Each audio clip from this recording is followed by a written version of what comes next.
Did Apple just took over the laptop market? So, this week, nag-release si Apple ng bagong laptop, MacBook Neo.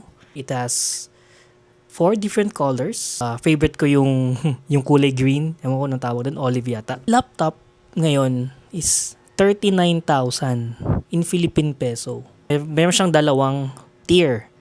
Yung isa is yung keyboard niya may Touch ID at yung isa wala. Yung walang Touch ID, I think it's 39,000. At yung isa naman, yung may Touch ID, it's around 42,000 yata. Ang galing ni Apple dahil alam naman natin may memory crisis ngayon. So, nagmamahal lahat ng gadget, lahat ng laptop may DDR5, mahal talaga siya. At itong si Apple, they just took over the market sa 39, let's say, gawin natin dollars, sa $599. Na-hit niya lahat ng bracket ng mga users. Hindi naman lahat ng user kasi is power user. Some of us are just PowerPoint lang, light editing, node ng video, Excel, may mga games na light games sa Apple, Apple Arcade, ganyan. So casual user lang yun sila. Hindi naman sila kagaya ng iba dyan na nag-edit, daming layer sa Photoshop, nag-edit sa Lightroom, ganyan. So itong laptop na to, itong MacBook Neo na to is really good dahil it hits people na naghahanap ng bagong laptop. At my new itong laptop na to is aluminum. Aluminum sa 39,000 pesos na lang. Walang aluminum na laptop. Ang downside lang nito, itong laptop na to is, yes, sila ng processor netong iPhone 16 because it has A18 Pro. Yung GPU core niya is 5 GPU cores, 6 processors yata.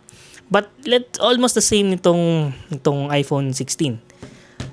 But Apple lang only company in the world that can utilize yung buong speed or yung buong power ng Apple Silicon. Sila lang kasi ang company sa mundo na gumagawa ng chip nila, ng CPU, GPU, at silang gumagawa ng OS at yung software. So napaka-optimize nito. Alam naman natin si Apple, memory nung bagong laptop is 8 gig but hindi siya magmamatter kasi let's say eto, I have my MacBook Air M1. Yan, MacBook Air. Tagal na nito, 2020. Ito yung pinaka-base model nila, 8 gig M1 processor. Yung 8 gig na to, I've been using this for, 5 years na. Tagal na. But I don't need to upgrade kasi lahat kaya niyang gawin for my workload. So, I don't think yung 8 gig na yun is kulang sa mga casual user. But if you are someone na nag-iisip na 8 gig enough for my workload, maybe this is not for you. Maybe doon ka sa bagong product nila na M5 ng mga Mac Pro. Doon ka or sa Mac Air, yun, MacBook Air, doon ka na pumunta. But for casual user, ang galing ni Apple. They come in, I think nakikita na nila yung siguro nung last year pa, alam na nila na magkakaroon ng memory crisis. And then they release it this year na alam nila na kulang ang supply ng memory, DDR5 na memory sa mundo. So they release it kasi madami naman silang chip ng A18, so why not make a laptop? Kung bibili ka ng Apple device ngayon, mamimili ka na lang kung gusto mo ng tablet or laptop. Laptop namin magagawa. Tablet is very handy kasi touchscreen siya.